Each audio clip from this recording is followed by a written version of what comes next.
Colin had a problem and a microphone to spare. Thomas took it up and so the podcast went to air. For weeks and months they trolled through every single DVD. They've unwrapped all the ones they can and now they're cellulose free. Now they're cellulose free. Hello dear listener and welcome to Cellulose Free. My name is Colin and with me as always is my fellow film watcher, compadre and son, Thomas. Hi, hello. What have you been up to? I watched the film Office Space a few days ago. Good grief. That's a blast from the past. It is. Came out the same year I was born, apparently. Oh, my goodness. Yeah. The subplot, the very thin subplot that underlies what they're even doing in this office is Y2K is coming, and we need to fix that. But it doesn't have any actual relevance to anything that's going on in the film. So right. I'm not even sure whether I have seen it or not. It was an interesting film. What sent you down that rabbit hole to hunt that out? It was just something that I'd wanted to see at some point, and it turns out that it was produced under 20th Century Fox, and so it's ended up over on Disney Plus now. Right. Yeah. So is it worth a look? I think I had a good time. You can't remember now? Yeah, it was a few days ago now. One of the kids asked whether there was any film that we have covered in our podcasting that I would now change my mind about. And I said to him, I can't even remember what we watched last week, which was a bit of a lie because I just deleted it from this recording device. And so for some bizarre reason, I enter a file name, even though it never gets used. But I do put a file name in, and I was trying to work out what was spin, because I've only got 6 letters to do. So I can't to whether you can't remember what we did last week. Spin. That's what we did last week. Spin. This isn't helping me. Dun, dun, dun, dun, dun, dun. Right, yes, The Amazing Spider-Man. Spin. Yep, that's what happened. Yeah. And then I didn't then go off and watch the second even though I definitely could have in my own time without disturbing anyone. That's right. Yeah. So that happened. You could have done that, but you failed to do so. I failed. Anything else exciting in your week? No, not really. Just thinking. Yes, we have an election very much on the horizon. We have a government that is running out of time, basically, to call it, and doesn't particularly want to call it right now. The budget went out last night.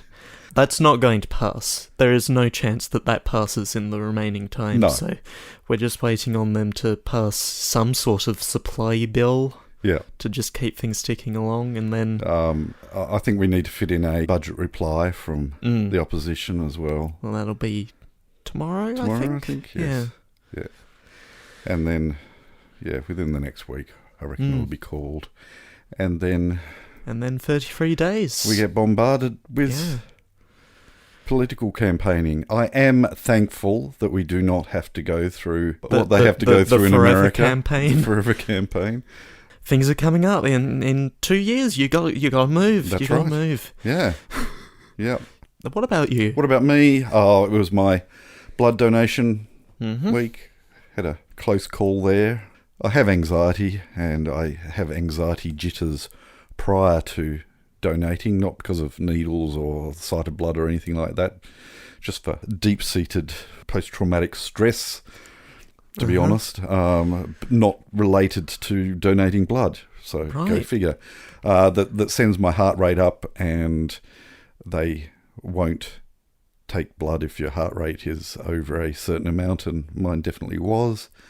But I managed to get it down enough to get the go-ahead. So, yes, been turned away a couple of times in the numerous years that I've been donating, but usually manage to breathe myself off the ledge. So, yeah.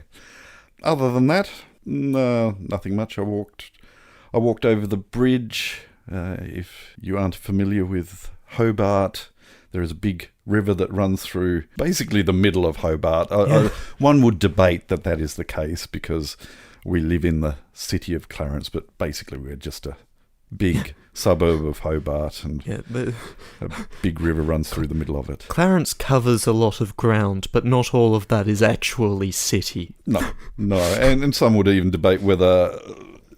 I'm not sure how the tallest building in the city of Clarence is currently. It's about 7 stories, I think. Yeah. Maybe. The one in Belrive, I think, is the key, yeah. Right? Yeah. We certainly don't have a city centre, really.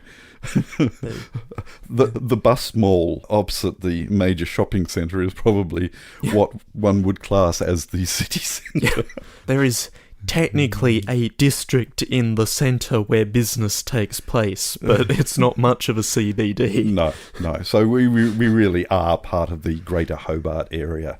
Mm-hmm. Anyway, so river runs right through the middle of it. Big river, big bridge over it, and I walked across the bridge on my way home yesterday, which was quite pleasant. We're in the middle of sort of we were yesterday. Today we're not so much, but a bit of an Indian summer as we head off into autumn. We had some fun with false autumn, and then we had second summer. Yeah.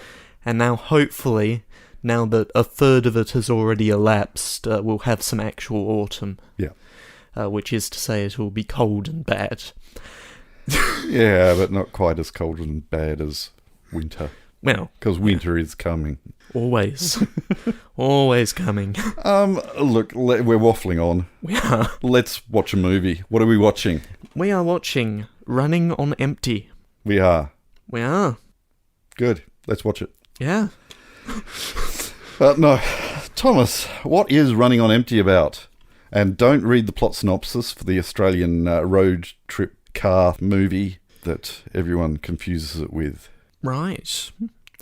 I'm not going to do that because I have the physical case in front of me which has the actual synopsis for the film that we will be watching. Right. Which is somewhat bizarre. Okay, I mentioned that movie, the other movie, which is still fairly easy to get your hands on, but getting your hands on the Running on Empty that we're watching today, I had to order from the UK. Mm-hmm. It has a wonderful mono soundtrack. It sure does. I don't know whether the original theatrical release was in mono, but I do find that a little hard to believe. But I could be wrong. But it does come in English, French and Italian. Yes, it does. And with subtitles in, and I quote, English, Arabic French. Right. No comma between those. And Italian. Good, right. The synopsis. Yes. Yes. After anti-war activists Annie and Arthur Pope blew up a napalm lab in 1971, they became lifelong fugitives. They and their children have stayed just one step ahead of the law, running from state to state, job to job, identity to identity. But now, elder son Danny wants to stop running from a past not his. And to do so, he might never see his on-the-lam family again. Bah. No B. Oh. Yeah, that. You pay that? Yeah, I'll pay that one. Good. That one. I deserved that. What you didn't deserve, and I completely forgot, I think I'd made a goal to steer clear of coming-of-age movies. This does sound like a coming-of-age movie. It is a coming-of-age movie, so I do apologise. I did briefly consider re-picking something, but that didn't happen. Hey, maybe this one will do it. It might do it. Yeah. I mean, it probably won't sell me on all coming-of-age movies that have ever happened, but it could. It could. It could work for me. It could. Thomas is going to take it out of its case. No, he's not, because it isn't in the case, even though he manages to rattle something. Rude. In the case. I'm going to open this and it's going to have Stargate in it, isn't it? Yep, that's Stargate. There is Stargate in this case. I was lied to. We're going to turn the disc player on. We're going to watch this film, and we'll catch you on the flip side. Turn to side B.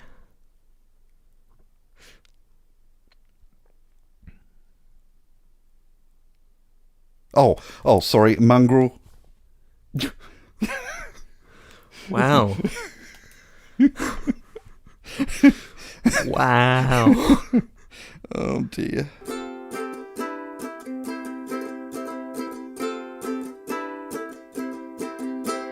So, what did you think? That was reasonably solid, I thought.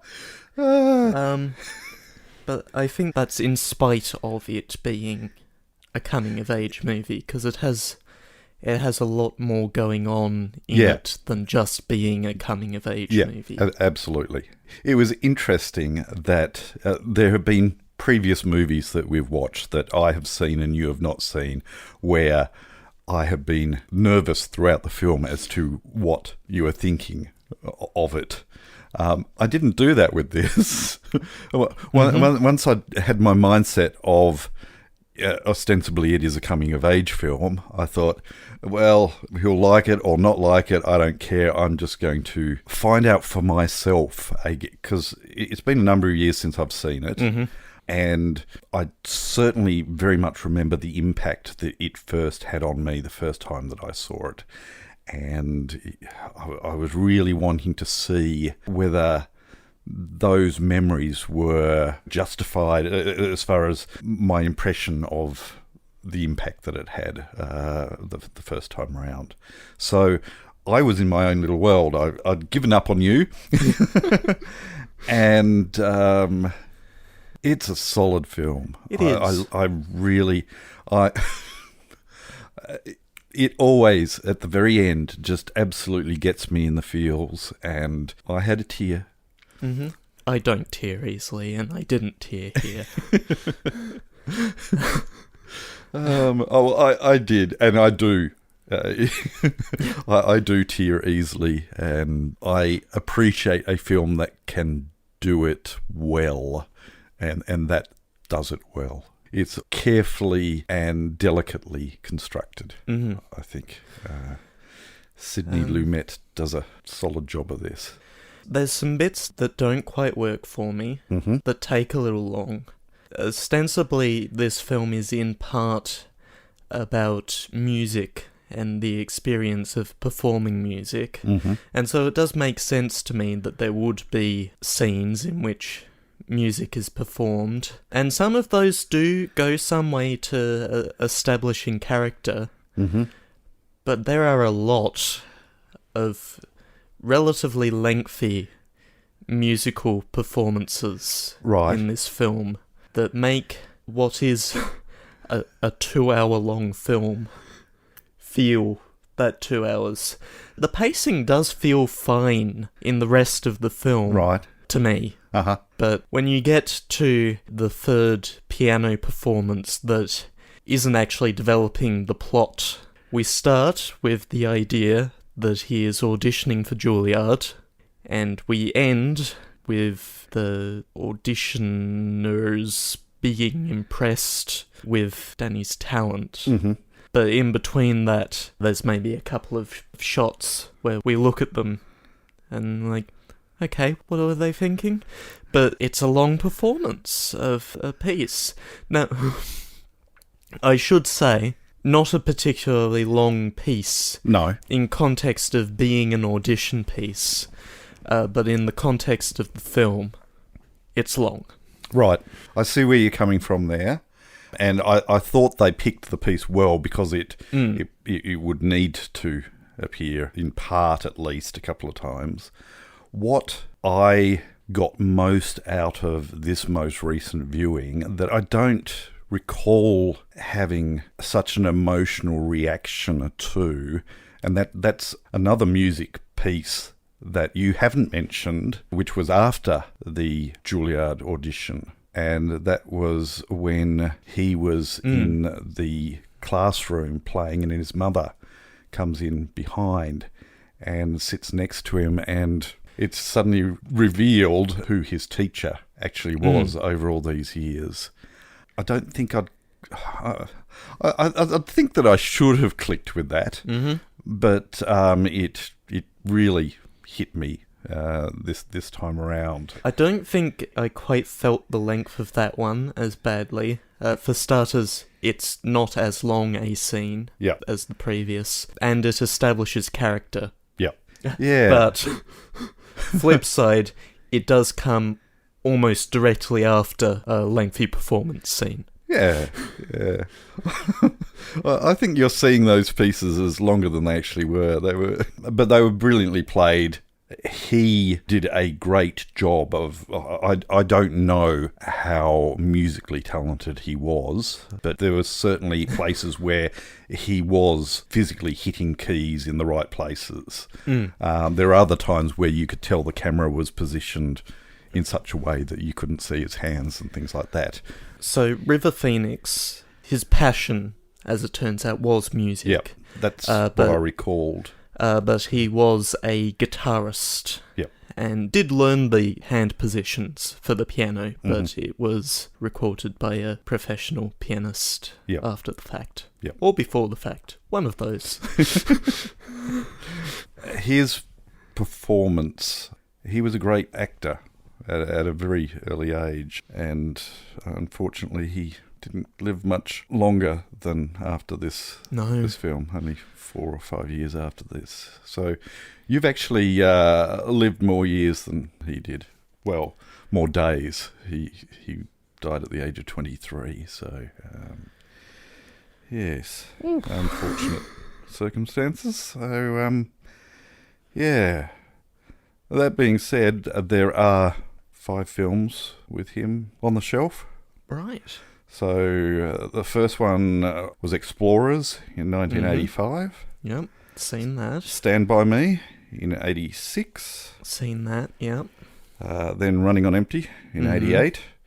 He played the young Indiana Jones at the opening of Indiana Jones and the Last Crusade. Yep. And Sneakers in 92. So that's 5 for 5. I have seen all of them. You have seen all of them. Yep. So it's a coming-of-age movie. It's a music movie. It's also a movie about consequences and facing up to those consequences, even if those are not necessarily your consequences to face. Yeah, it is really an intriguing and deep, thick screenplay, I think. And the layers work incredibly well. The number of just incidental things that make it, I don't know, just more than a run-of-the-mill, more than the sum of its parts, I guess. There's a tension running through the film of the things that they're doing to get by. And running up against various obstacles that aren't necessarily in their control. We spend one set of scenes talking to another member of the Liberation Army called Gus, who the parents don't necessarily agree with, and they send him away, and for a while we don't hear about him. And eventually his actions end up being the impetus for the climax of the film. Now, you mentioned that tension going on. There were moments where just briefly that tension dropped. The younger brother, after one of the moves, has developed a friendship with a crazy crazy kid who has memorized all of the train timetables. I mean, all of the train timetables. And is sitting there with a big safety pin through his nose, and just the banter between the young kid and his dad. That brief moment of just letting their hair down and being a normal a happy family. Things can be sort of normal for a moment. Yeah. The birthday scene, again, a letting down of hair, but even through those moments, there is still that tension. Being an observer, seeing and knowing that they've been doing moves roughly every 6 months. And you know that these friendships are being made and being broken, being made and being broken. So even through those moments of joy and happiness, there's still that underlying tension. The dog. Yeah. This dog that's loyal enough to go and retrieve Danny's brother from the house, and then they have to leave him behind. It's just gut-wrenching. Because there's that evidence again that no, they are not a normal, happy family. They are on the lam, and constantly. This film has a few F-bombs in it. 1 or 3. 10, says IMDb. That sounds about right. Which is interesting because in the US, there's the MPAA, the Motion Picture Something Association. Yes. Which assigns classifications to films in order to think of the children. Yes. As it were. Yep. And originally, they were going to give this film an R rating, as they usually do with that. For any amount of F-bombs over 1. You can have 1 in a PG-13, and otherwise they're probably going to give you the R. The producers had a review done, and it was brought down to PG-13. Yep. My recollection is that... because I can't tell because it got a 15 rating in the UK, and my recollection is that it got an M rating in Australia, and was probably touch and go as far as that was concerned here as well. I do know that there's usage of it and there's usage of it, and they tend to be more lenient as far as the way that it was used. For example, none of these F-bombs refer to sex. No, and it's normally used in the intensity of frustration at things falling apart yet again. And none of the kids used it either. So I think that's what it had going for it as far as not getting the R rating in the US. I did check, as far as the soundtrack is concerned, it was originally at the cinema with just a mono soundtrack as well, which strikes me as really odd for such a musical, potentially rich soundtrack. And it also had the James Taylor Fire and Rain. Absolutely brilliant song. And it still strikes me as odd that it only had a mono soundtrack. I'll stop whinging about that. now that I know that the DVD had all that existed. And it's certainly far harder to expand a mono soundtrack into a 5.1 than it is from a stereo soundtrack. I'm out of notes. I am too, other than the performances from everyone were just absolutely rock solid. The younger actors, the parents, the peripheral actors as well, just really, really good. Except for maybe, my one quibble is the dancing in the music lesson. Yeah. Just wouldn't have happened. It was only a few years after my high school years, and that just didn't quite gel with me. Of note, yes, River Phoenix, who played Danny, was dating the actress who played Lorna for I think about 2 years. Martha Plimpton. At that point. Yep. She's I don't know what became of her, actually. That's a good question. I don't know whether she's still acting or not. If only there was some way of knowing. If only, he says, opening a new tab. How many tabs is that? You do know that you're not allowed to have more tabs than your birthday years open? Right. Yeah.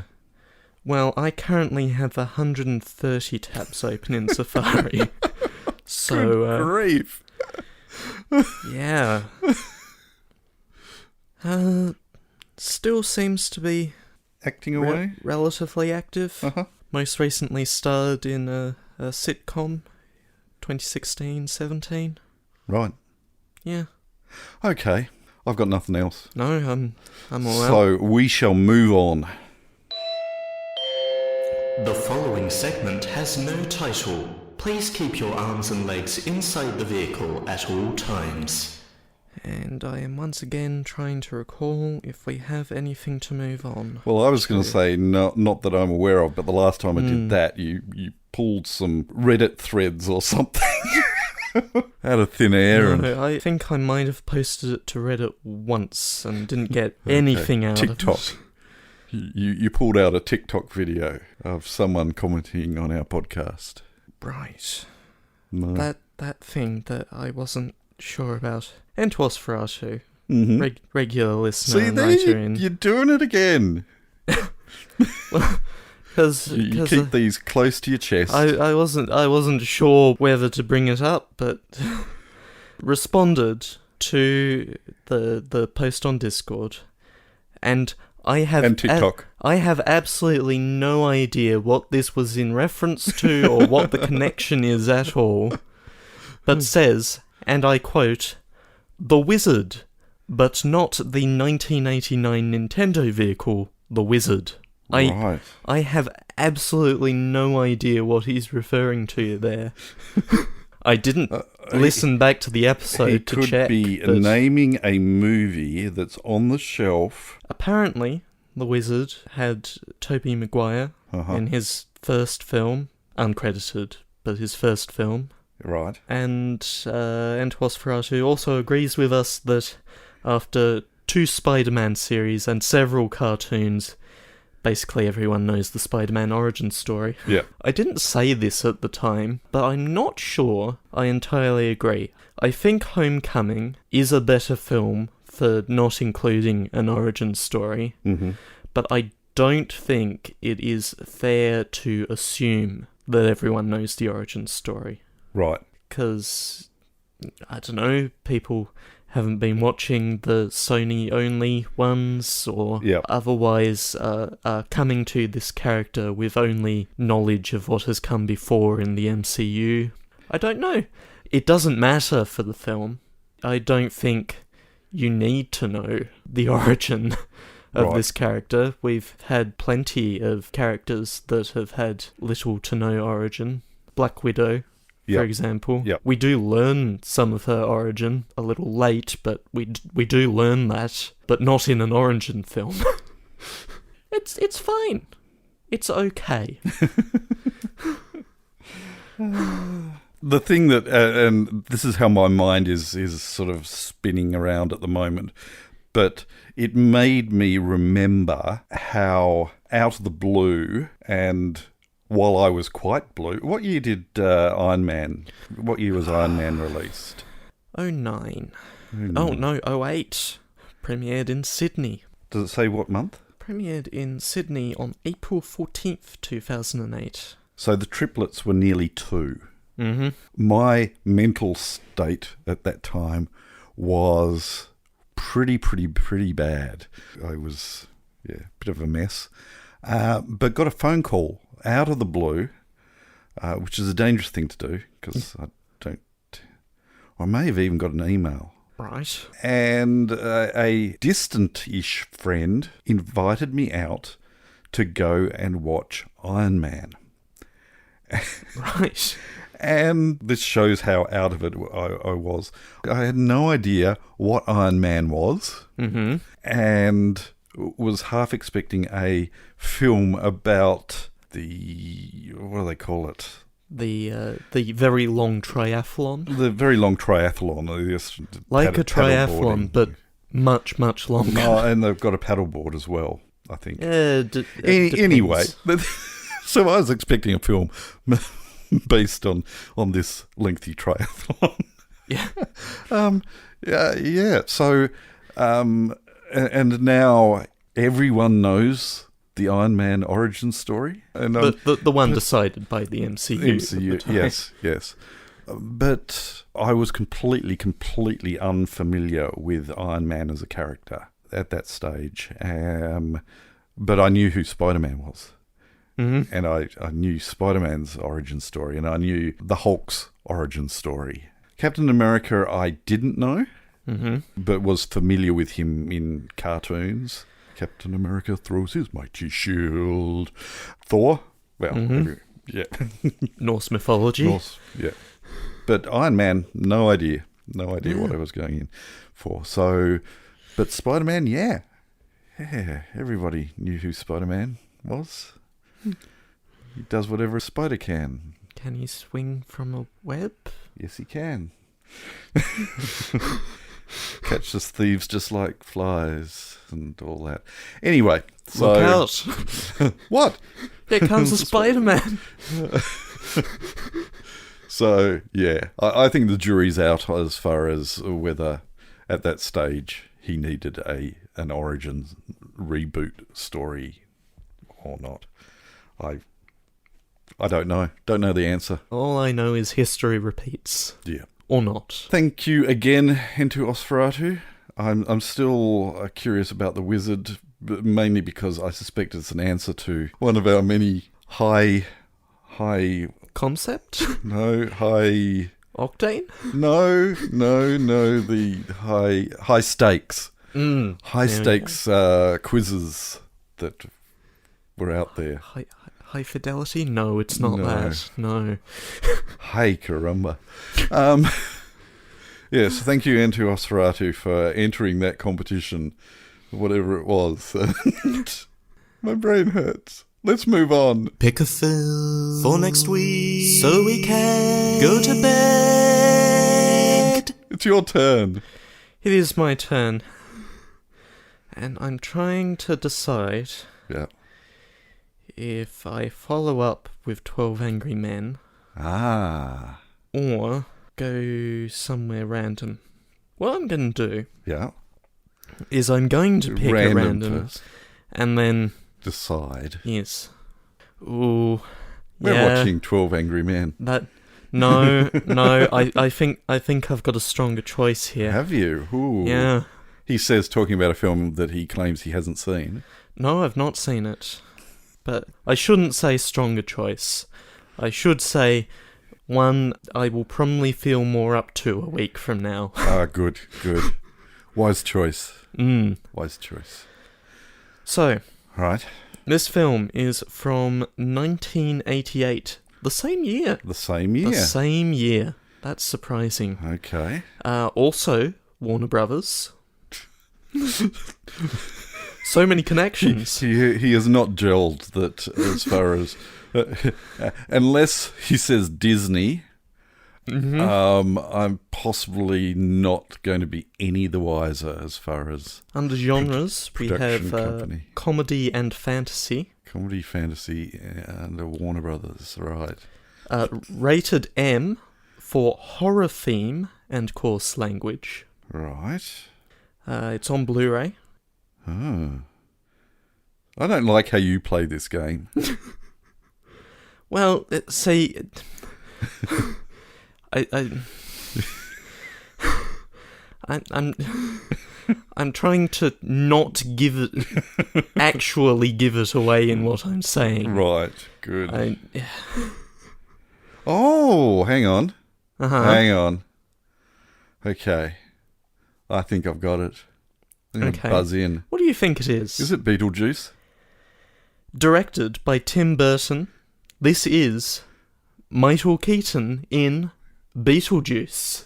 You have not seen this, have you? I've not seen it, no. Okay. Well, and I think I have only seen it once, and it would have been a couple of years after. I was in movie silence pretty much in the years 88 and 89, but I saw it early 1990, I think I saw it on VHS. How old is Blu-ray at this point? What's that?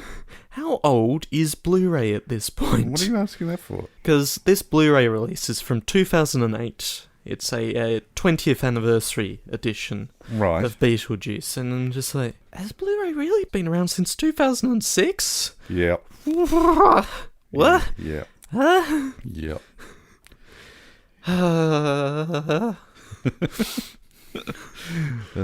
Yes, that sounds right.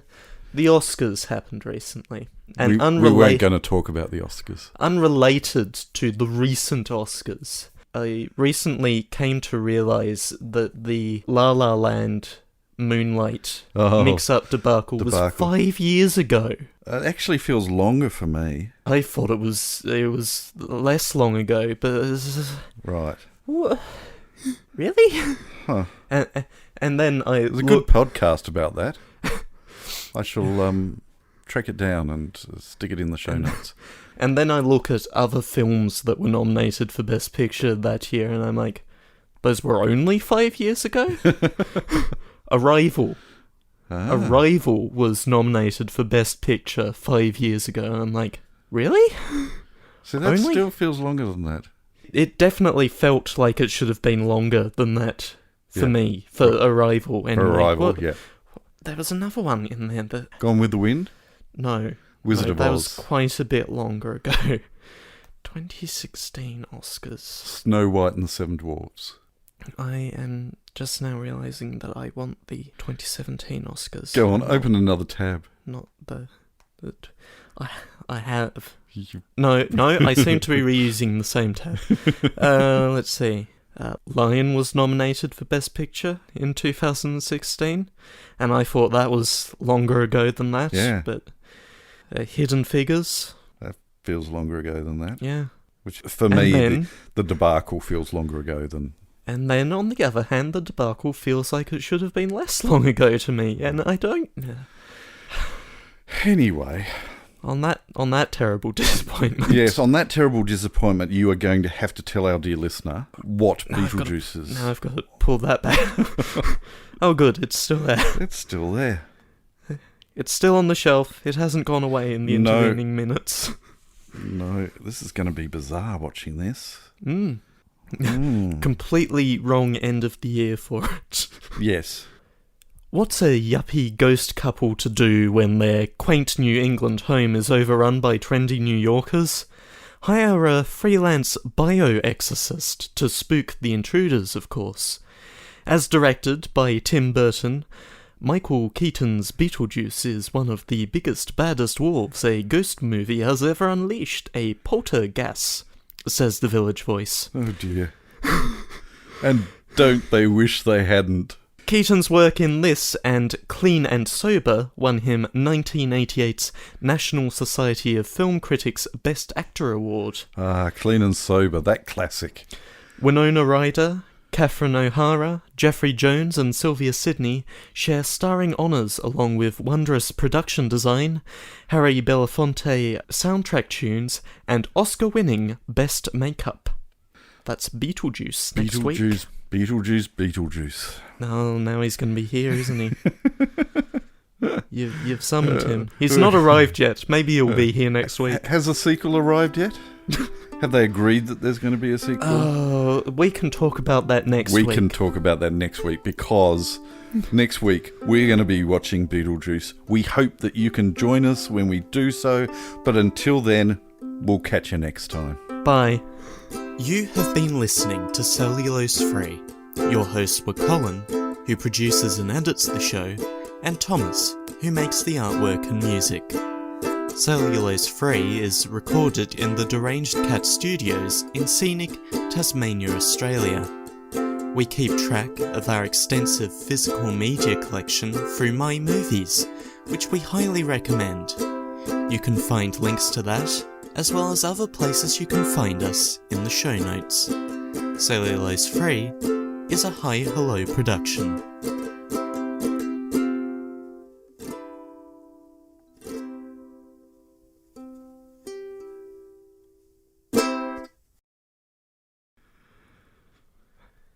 Hey, we finished. We did. With almost a segue.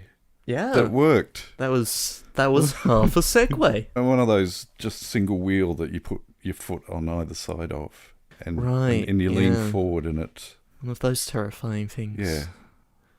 I'll put a link in the show notes of a video on that.